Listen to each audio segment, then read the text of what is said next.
I think that they're similar ads, uh, but one is done well and the other one is done with a lot of money behind it and probably some market research. Oh, well, Well, thank I know you. ours wasn't the money one, so thank you.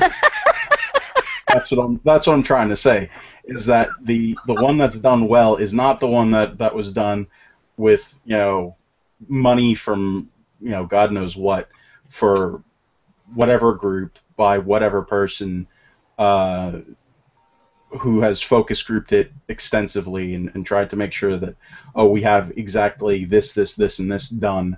We've checked all of these boxes, as opposed to what you guys did on, a budget that's substantially less than what this was made for, than what the other video was made for.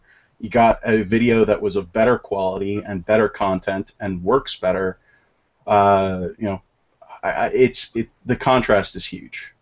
Well, You know, I think they were targeted differently. The Republican one was saying all of the surface things that you think differentiate us. We actually have all the same surface stuff. Skin color, things that we buy and things that we go out and do and where we shop. And the Party of Choice one was very much on the substance of the things that conservatives believe. So I think they were very different in that as well.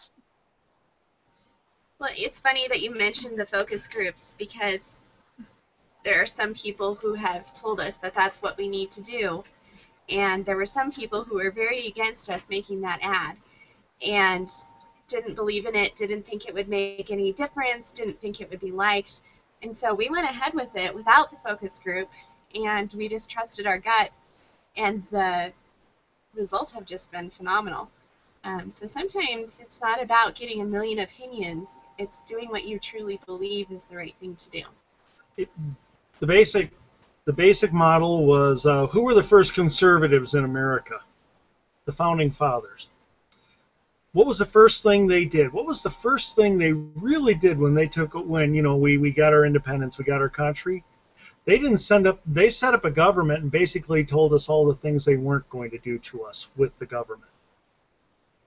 That was the whole point of limited government. That was the whole point of the Constitution and the Bill of Rights. It was to It was protect. negative. It's a document of negative liberties, which Obama seems to think is a problem, and the rest of us think is the feature, not a bug. Right, and so all I'm a conservative, which is the name of that ad, does is it comes at people in today's language and does exactly what the founding fathers did. It says, I'm not going to do this to you. I don't want my views taught to you. I don't want my views taught to your kids or forced on your kids in schools. My views on sex, my political views, and all this kind of stuff. I don't want this done to you. I don't want to tell you how many bullets you can carry. That's your call, not mine. I don't want to do this. I don't want to do that. The whole idea is stolen from the founding fathers. Well, and if you found focus grouped the founding fathers these days, that probably wouldn't pull so well anyway, unless you did it in modern language. So I think effectively you've sort of gotten around some of those stodgy tricorner hat wearing whatever stereotypes, and you've just gone to the essence of this is what a negative liberty looks like. This is you being free. Yeah. Yeah, and it pointed out a lot of common ground between us and independents and even some Democrats.